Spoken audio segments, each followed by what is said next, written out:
तेव्हा ना कपिलने जांभळेंना सांगितलं असेल की त्याला गौरीशी लग्न करायचं नाहीये, कारण तो तुझ्याशी लग्न करणार आहे. सांगितलंही असेल. आजींना सांगितलं म्हटल्यावर तो कोणालाही सांगू शकतो. तो घाबरतो ते फक्त आजींना. अगं तोच काय, आम्ही देखील घाबरतो अजूनही. काय आहे, त्या एकदा बोलायला लागल्या ना की कोणाला सोडत नाही. सगळ्या जन्मांची पापं बाहेर येतात. पण मला एक कळत नाही, कपिलला अजून काहीच कशा बोलल्या नाहीत त्या. त्याला कसं सोडलं त्यांनी? नाही ग, तुझा काहीच दोष नाहीये. माझ्याच नातवाला वेड लागलाय. पण हे वेड कशामुळे लागलंय? मला मला शोधून काढलंच पाहिजे. मल्लिका, मला आता तुझी काळजी वाटते. रामाश्रय मधल्या लोकांना जेव्हा हे कळेल तेव्हा त्यांना असंच वाटणार की तू त्या दोघांच्या मध्ये आलीस. डॅडा, come to think of it, मी आलेच आहे ना. अगं पण तू स्वतःहून नाही आलीस, कपिलने खेचलंय तुला यात. हे जे काही कपिलला तुझ्याबद्दल वाटतंय असं तो म्हणतोय, हे तू त्याला वाटायला लावलेलं नाहीयेस. पण हे त्यांना सांगून पटणार आहे का? जर खरं असेल तर पटेल. म्हणजे तुझा खरेपणा तुझ्या वागण्या बोलण्यातून दिसायला पाहिजे. मल्लिका, विसरू नकोस तू माझी मुलगी आहेस. तू वीक नाही पडता का? तुझी मेंटल स्ट्रेंथ आणि तुझा कामनेस हा तसाच राहायला पाहिजे. हे बघ, कसलीही चिंता करू नकोस, कोणालाही वाचवायचा प्रयत्न करू नकोस. जर तुला काहीही मदत लागली तर मी नेहमी तुझ्या बरोबर आहे. बरं, आता मला एक खरं खरं सांगशील? कपिल म्हणतोय की त्याचं तुझ्यावर प्रेम आहे आणि त्याने त्याच्या आजीलाही सांगितलंय. त्या दिवशी मी तुला विचारलं होतं की तुला काय वाटतं, तू काहीच बोलले नाही. आज तरी सांग, तुझं काय म्हणणं आहे?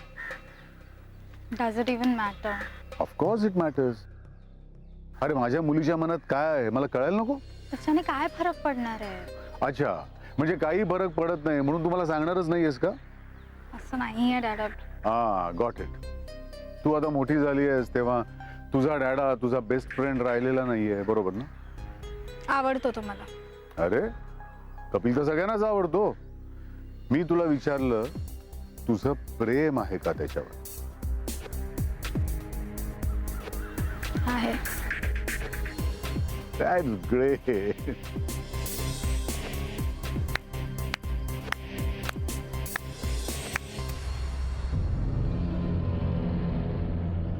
Wow. Superb. What a game.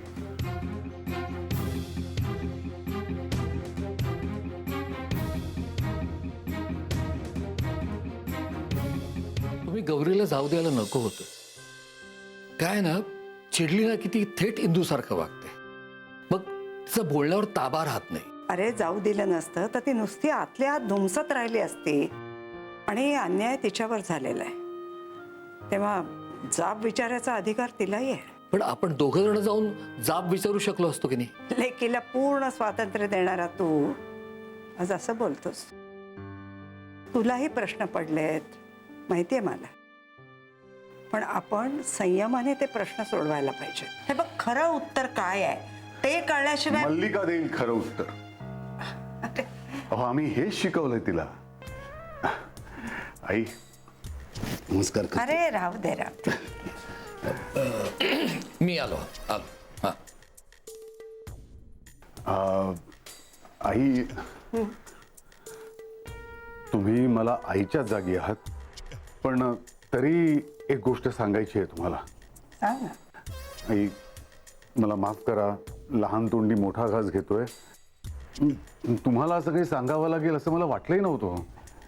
अरे सांग ना. मला मल्लिका म्हणाली की तुम्ही तिला भेटायला गेला होता. अरे हो, मी तिला विचारायला गेले होते की तुमचं हे जे काही भांडण वगैरे चाललंय त्याचा परिणाम तुम्ही रामाश्रयावर किंवा गौरीवर का होऊ देताय. पण समजलं वेगळंच. तुम्हाला जे काही समजलंय ना ते अजिबात होऊ देऊ नका. म्हणजे आई, कपिलचं आता असं म्हणणं आहे की त्याला गौरीशी नाही तर मल्लिकाशी लग्न करायचंय. पण मी त्याला माझी मुलगी देणार नाहीये, तुम्ही समजावा त्याला. अरे पण तिचं प्रेम आहे ना त्याच्यावर. असू दे ना, पण मला हे प्रेम मान्यच नाहीये. मला सांगा, ज्याचं लग्न ठरलंय त्याच्यावर काय प्रेम करायचं आहे? अहो, अशा ना पहिल्या मुलीवर किती अन्याय होतो याचा विचार नको करायला. आणि इथे तर पहिली मुलगी म्हणजे अहो माझ्या मित्राची मुलगी आहे ती. गौरी सुद्धा मला मुलीसारखीच आहे आई. त्यामुळे कपिलचा हा हट्ट मला अजिबात मान्य नाहीये. पण कपिल तर म्हणत होता की मल्लिकाशी त्याचं लग्न झालं नाही तरी तो गौरीशी लग्न करणारच नाहीये. म्हणजे गौरीवर जो काही अन्याय झालेला आहे तो मल्लिकामुळे नाहीच आहे. नाही नाही, आई तुम्ही काही म्हणा, पण मला हे मान्यच नाहीये. मी माझी मुलगी कपिलला देणारच नाहीये. म्हणजे कपिल तसा खूपच चांगला मुलगा आहे, अगदी आयडियल जावई आहे, पण तरी देखील नाही. अरे हे काकू, मी हे घर सोडून चालली आहे. नाही म्हणजे आता हे सगळं मला नाही सहन होते. किती वेळा अपमान सहन करायचा हो मी, माझ्या कुटुंबानी. अगं पण काय झालंय याच्या आधी? इंदू, यापूर्वी जे काय घडलं ना ते तू स्वतः ओढवून घेतलं होतंस. आणि माझ्या माहितीप्रमाणे आजवर या घरामध्ये माझा, तुझा किंवा गौरीचा कोणाचाही अपमान झालेला नाहीये. पण आज झालाय ना, आणि या सगळ्याचे परिणाम भोगावे लागणार आहेत ते माझ्या मुलीला. इंदू, आता जे काही झालंय त्याच्यानंतर तू घर सोडून गेलीस म्हणून या इथल्या परिस्थितीत काही बदल घडणार आहे का? अहो वहिनी, तुम्ही असं काय करताय? तुम्ही कपिलसाठी हे घर सोडून जाताय? अहो कागदोपत्री हे घर जरी कपिलच्या नावावर असलं ना तरी आज सुद्धा हे घर आईच्या आणि आप्पाच्या नावानेच ओळखलं जातं. अहो इथली माणसं सुद्धा अजून आप्पाचीच आहेत. थोडा विचार करा. तुम्ही हे घर सोडून गेलात तर आप्पाला काय वाटेल? हो काकू, मी माफी मागते आप्पांची, पण आता मी या घरात नाही राहू शकत. तुम्ही पण मला माफ करा. वहिनी, अहो लग्न होऊन तुम्ही याच घरात आला होतात ना. या घरात तुम्ही आपला संसार थाटलात आणि आता इतक्या सहजासहजी हे घर सोडून कसं जाताय तुम्ही? हे जे सगळं होतंय ना ते तुमच्या मुलीमुळे होते. आज जर ती स्वतःच्या घरात राहिली असती ना तर माझ्यावर माझं घर सोडून जायची वेळ आली नसती. वहिनी, अहो आता हे असं काय होईल याची मला काय कल्पना? कल्पना कशाला करायला लागतीये?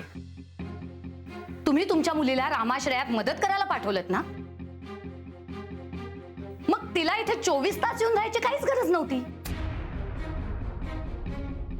तिने तुमच्या घरात राहून गरज पडेल तेव्हा इथे येऊन काम केलं असतं तर चाललं असतं. इंदू, तू खूप चिडलेली आहे. सुगास निरर्थक नको बोलू. काही निरर्थक बोलत नाहीये मी.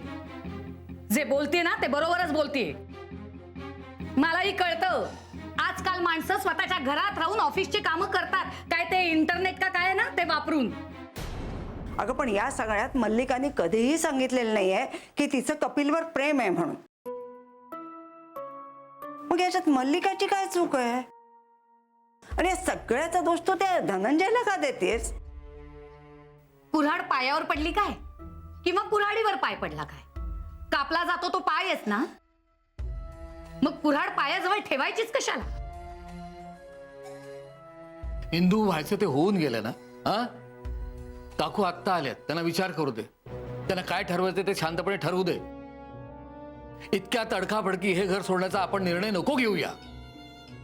अहो पण मग कपिल आणि गौरी सतत एकमेकांच्या समोर येत राहणार आणि याचा आपल्या गौरीला किती त्रास होईल हे कळत नाहीये का तुम्हाला? तो जर हे चॅलेंज जिंकला तर तुम्ही त्याला ऍक्सेप्ट कराल? मी त्याला ऍक्सेप्ट करेन. लग्न तू स्वतःसाठी करतोयस का रामाश्रयासाठी? अगं माझं ठरलंय आता. मला मल्लिकाशीच लग्न करायचं.